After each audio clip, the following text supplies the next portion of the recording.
টানা ২ দিনের অচলাবস্থা কাটিয়ে চেনা ছন্দে ফিরল টলিউড। পশ্চিমবঙ্গের মুখ্যমন্ত্রী মমতা বন্দ্যোপাধ্যায়ের হস্তক্ষেপে আজ বুধবার সকাল থেকে টালিগঞ্জের স্টুডিও পাড়ায় শুটিং শুরু হয়েছে বলে জানিয়েছেন সংবাদ প্রতিদিন। শুটিংয়ের ফেরা জট কাটতে স্টুডিও পাড়ায় খুশির হাওয়া বইছে।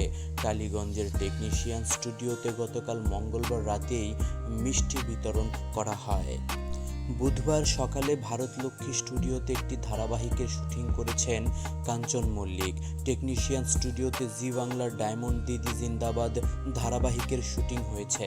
পরিচালক রাহুল মুখোপাধ্যায়কে নিয়ে টলিউডের federation of cine technician and workers of eastern India ও পরিচালকদের মধ্যে মতপার্থক্যের জেরে গত সোমবার থেকে কার্যত অচল ছিল টলিউড।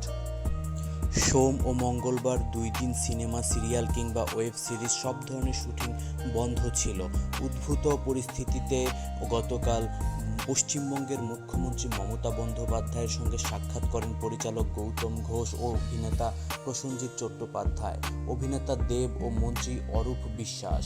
মমতা বন্দ্যোপাধ্যায় নির্দেশ দেন, ইন্ডাস্ট্রিতে কাউকে নিষিদ্ধ করা যাবে না, তবে কেউ কোনো ভুল করলে তাকে ক্ষতিপূরণ দিতে হবে।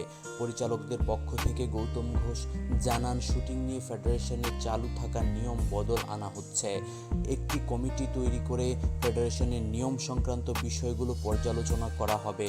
সেই কমিটির প্রতিবেদনের উপর ভিত্তি করে নতুন নিয়ম নভেম্বর থেকে চালু করার কথা বলেছেন মুখ্যমন্ত্রী।